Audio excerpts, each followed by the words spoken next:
I'm taking the engine from one of these, or one of these, or one of these, and putting it into one of these. In the last video, we got the engine hanging on the new mounts and even managed to reuse the original factory crossmember, which was a nice bonus. A few of you expressed some concerns though that the horizontal plates wouldn't be up to the task under dynamic loads and could fatigue over time. I think that's a perfectly valid concern, so you join me remaking this part because, as you can see, I had to tweak the holes to square the engine up properly.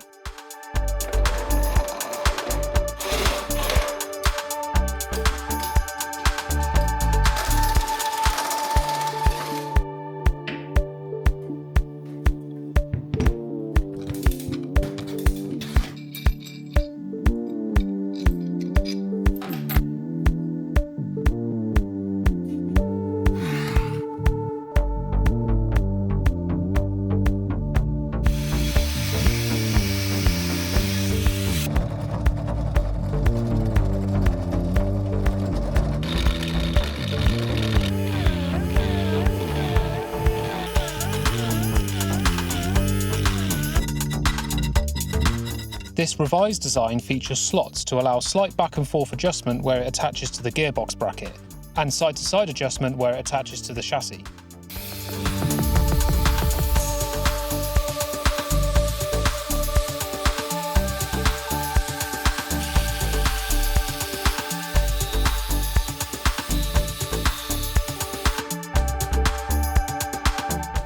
And let's not forget those all-important gussets, which should add considerable strength to the plate. You know, once it's welded in properly.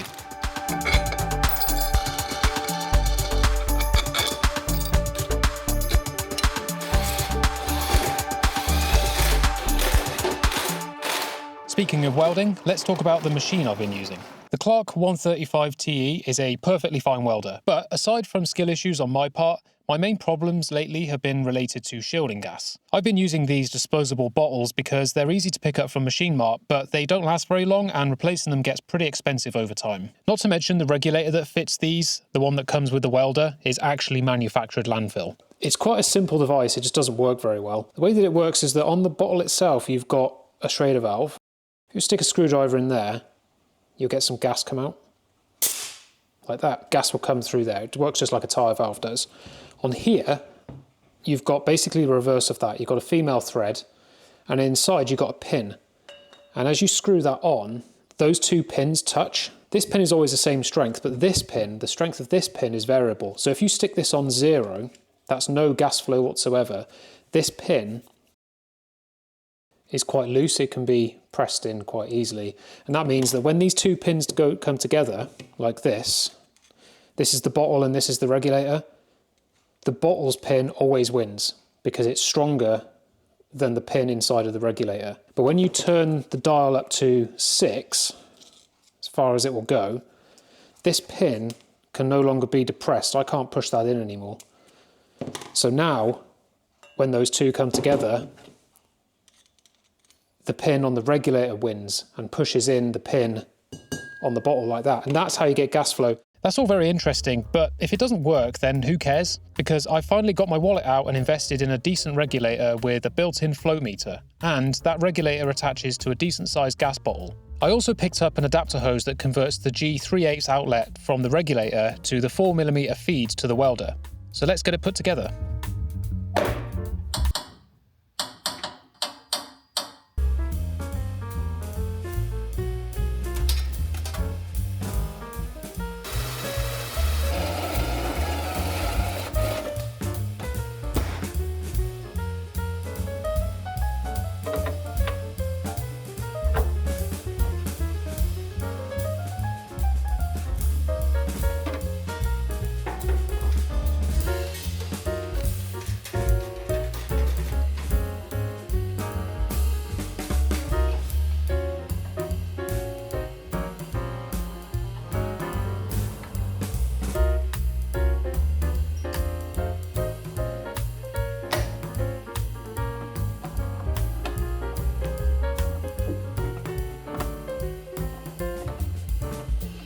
Just for comparison, here's how the gas flowed on the old setup.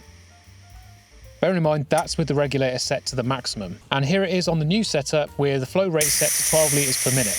And that's not the maximum.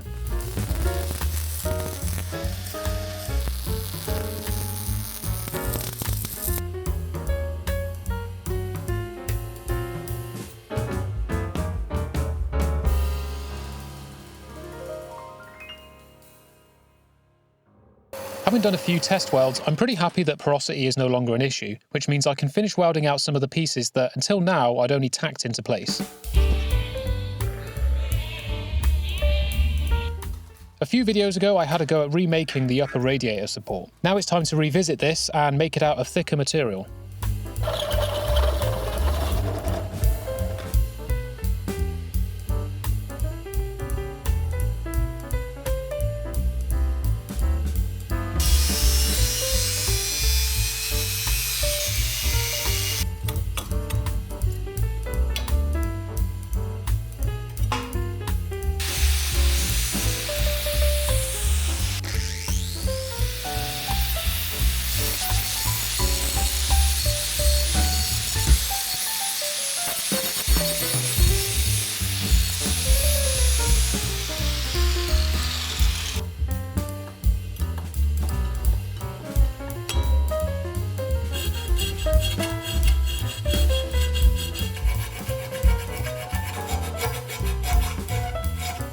The bracket I made for the longitudinal cross member is slightly too tall and gets in the way of the radiator, so it no longer seats properly.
These caps bolt into where the original upper core support was.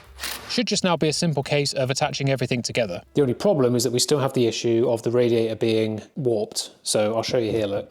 On a flat table, it's not the best. So you can actually straighten out radiators, I found. And it seems to be just as simple as taking the bits that are higher up, so that's these two corners here, and then pushing down on them so that the radiator is then flat.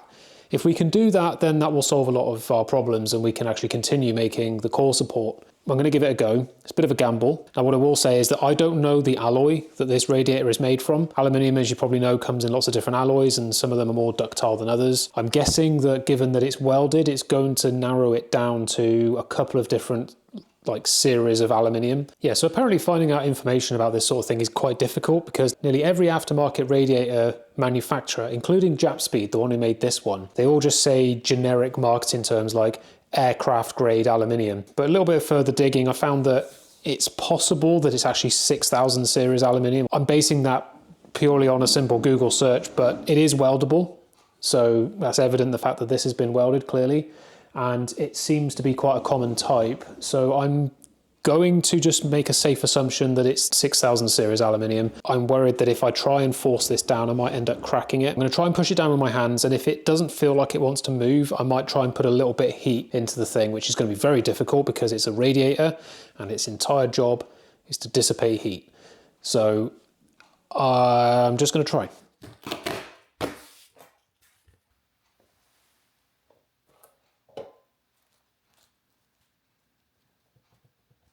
That took a fair amount of work and it was a bit nerve-wracking because I really didn't want to break this thing. So originally we had about, if I was to push it down on this side and then measure with a square, like here, there was about 10 millimeters of deflection. So now we've got that down to basically nothing. It does still, actually I don't even know if that's because I've got cardboard under here, but it basically doesn't rock at all. It's pretty much perfectly square now, so I'm happy with that. So that is one of the major pain points of using this radiator should now be fixed. Let's put it on the car and see if everything lines up better.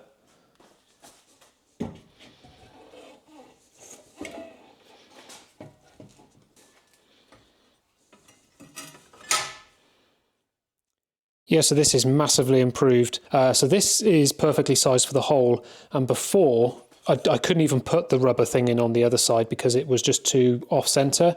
Now it is actually center. Well, it's a little bit off to one side, but that's my fault for not drilling it properly. But in terms of it is alignment in this direction. It's now almost perfect. So I feel a little bit better about that. But also, if we look at this blue line, the bottom blue line on this bracket on the car, it's supposed to line up with the edge of this part, and it does on this side. So if I just line it up there and then come over,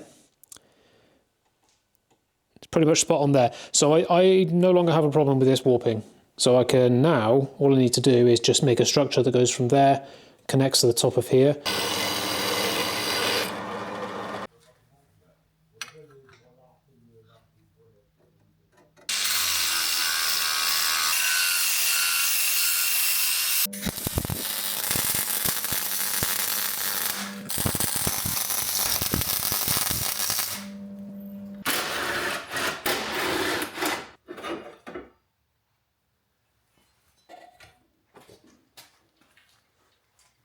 Just as I did with the previous version, I'm refitting the factory parts so I can pick up a reference with the laser level.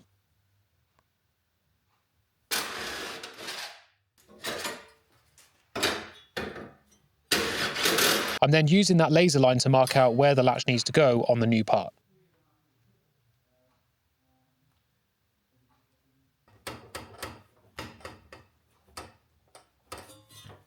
I'm not one to waste material, so I'm recovering the studs from the mock-up too, and then welding them directly to the upper support. The thicker material I'm using here means that there should be a lot more strength in this crucial section.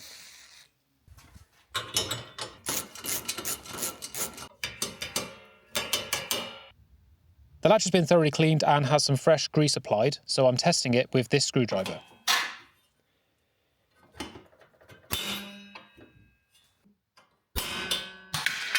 I think it works.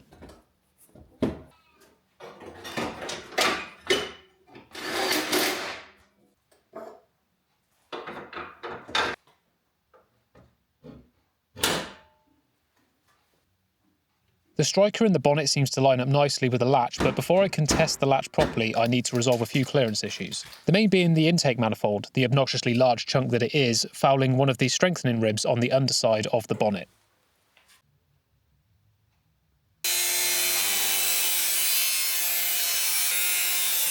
A quick round with the grinder helps, but I can't truly see what's going on once everything's closed up.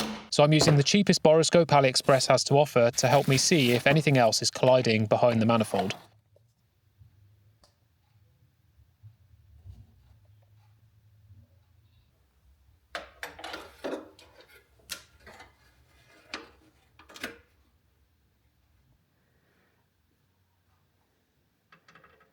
As you can see, I didn't cut away enough material at the back, so some finessing solves the problem nicely.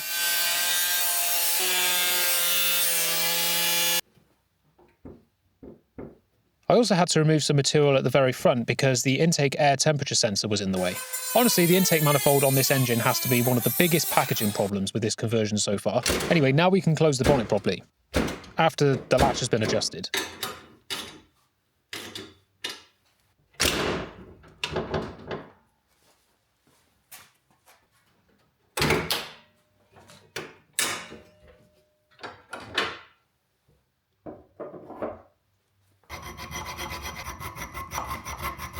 I decided to add some material around the mounting face for the latch. It gives additional surface for the nuts to clamp against and keeps the mechanism straight. You might call it overkill. I call it the only thing keeping the bonnet shut.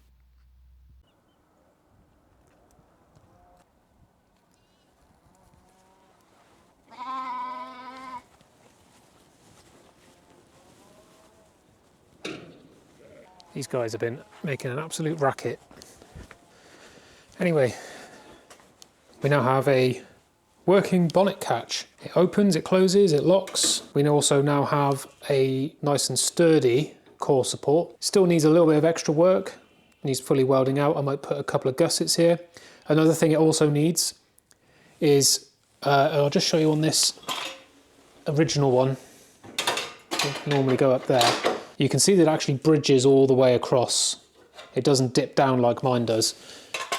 And the reason why that's important is because if you look up here, there's a rubber seal along the front, and that would press up against the top of here. So without this this top ledge, that's not going to be there anymore. And the reason why that's a problem is because of airflow. We need all of the air that comes into the front of the car to go through the radiator. We don't want it going above the radiator. We don't want it going around the side of the radiator. It all needs to go through the rad. If it doesn't, then that is going to cause some problems. Well, maybe not cause any problems, but it's going to remove some efficiency in the cooling of the radiator, because air takes the path of least resistance, like all fluids. If we can avoid it, then we will. So what I might do is I will make like a baffle plate that goes all the way across here. It's going to have to dodge all of this, but we'll make it work. It only needs to be made out of thin metal because it's just for airflow. I have been doing a little bit of thinking about how the intercooler is going to mount. It was always going to sit on top of this cross member like this. We've got some mounting bosses on the top and the bottom. These are M8 mounting bosses, top and bottom. Not quite sure how I'm going to mount it yet. The problem is that the bosses kind of overhang a little bit, but because I also need to build a stay, the factory stay is this piece of metal here, and its job is to bolts in through there, and then it attaches to the cross member at the bottom, and its job is to support the bonnet latch when the bonnet closes, because there's going to be downward forces on there, but it also works under tension, otherwise this wants to move upwards. There's not an awful lot of strength in a sort of like an upwards or downwards direction, so we do need to build a structure that goes to the bottom of there, and it needs to dodge the intercooler. Could potentially build it onto these top bosses, but I don't know how much strength this thing has. I don't know if I want this to be a structural thing at all, or I could just build something that comes down and then goes in front of this and then dips down behind it again. That would be quite an interesting piece to make. Oh, and I'm sure most of you will have noticed that the pipe is basically on the alternator. The plan, hopefully, if I can get my friend to do it, is to move this over to the other side, which is where it needs to be anyway, because the top of the radiator needs to go into this pipe. Bottommost pipe down there, that needs to go into down here, and everything is like opposite. At the moment, yes, it looks like that's going to be a problem. I might be able to sneak a pipe around there if I maybe like cut it down a bit, stick a new lip on there. I might be able to get it to dodge the alternator just as a temporary measure, just to get it over to there for at least getting it running. And the same down there. It's not impossible, just a bit awkward, that's all. The reason why I'm using this radiator and I'm not just using one that already has the pipes on the other side is because I can't find one. I can find plenty of radiators that have the pipes in the right location, but I can't find any that have the pipes in the right location and are the exact size of a Mazda MX-5 NA or NB radiator. They're either too tall or too wide or too thick in some cases. Basically, this is the perfect size and that's why I'm using it. The EF, EK, EG Civic radiators that only take up half the width. After doing a bit of digging, I'm kind of concerned that they're not going to be up to the task of cooling an engine like this. I think this is probably the best radiator to use as long as we can sort out the ports. Now it's time to come up with some sort of mounting solution for the intercooler. Because of the height I've set the radiator, sitting the intercooler directly on top of the core support would mean that several rows at the bottom would be blocked by the lower tank on the rad. Spacing it by about 20mm fixes the problem. So here I'm making some standoffs with a few offcuts to take up the gap.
To secure the top of the intercooler, I'd originally come up with a plate that connects the upper mounting bosses to the front crash support.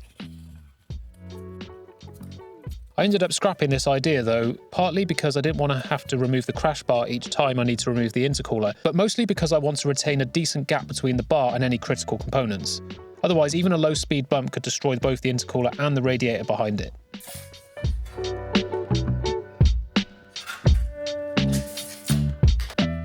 A better design is this horizontal bar that picks up from a bolt that secures the bumper support bracket on each side. I regret not filming to make this part, but I wasn't sure if it was going to work. It's basically cut from a length of thin steel box section, so I promise you didn't miss too much. With the front end now nicely secured, I'm going to leave it here. Huge apologies for the delay in getting this video out. I wanted to wait until I had this all squared up to make for a more complete video, and I just kept adding to it, but I do appreciate the patience because it does take me a long time to do this sort of thing. Also, a big welcome to all the new subscribers who joined since the last upload. Let me know your thoughts in the comments as always, and hopefully you'll come back for the next one.